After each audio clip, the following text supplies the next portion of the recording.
Your bank, JP Morgan, collects more than 7 times as much money in overdraft fees per account than your competitors.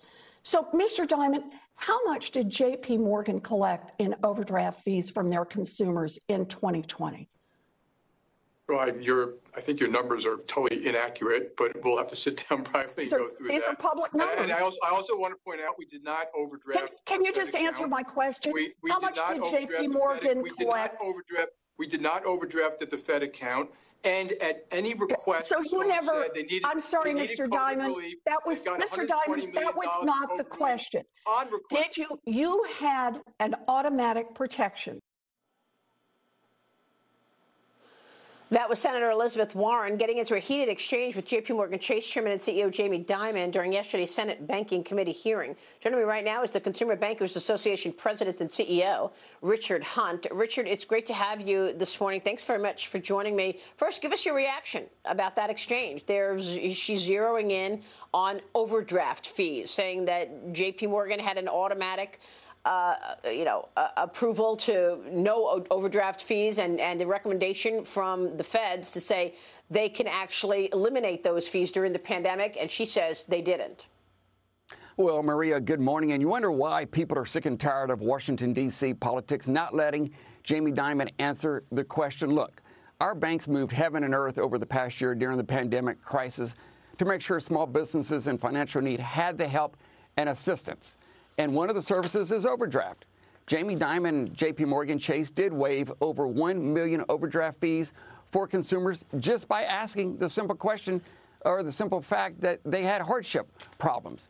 So I thought she belittled the work that was done from 2 million bankers across the country working from their kitchen table, especially the work of tellers who wore protective gear into the branch to make sure consumers were protected and needed their financial transactions taken care of.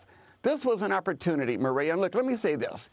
I think it was good, constructive dialogue between the United States senators and the CEOs, except in this one case. And we're working right now on a bipartisan manner to make sure that small businesses can get all their loans forgiven. And we did that with Senators Kramer and Senators Menendez. So look, Washington can work if serious legislators get together. But I think, the banks did a tremendous job over the past year helping out not only small businesses, but individuals throughout the country. Yeah, they certainly did distribute more than half of the PPP funds, which was a major help for small business. Let me ask you, in terms of these overdraft fees, I know this was all political theater, Richard. Elizabeth Warren wanted to make a point, but she was successful. Do you think that we are going to see overdraft fees be part of a larger regulatory change? Are regulations about to get tighter for the major banks? So let's think about this, Maria. An overdraft service is a voluntary product. A customer has to opt into it. The banks just don't give it to them.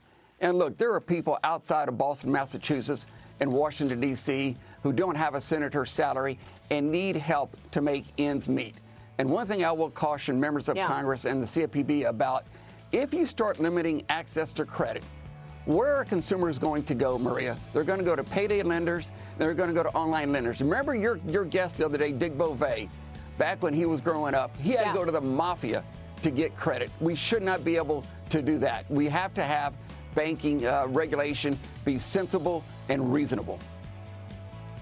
Do you think the same issues come up at today's hearing?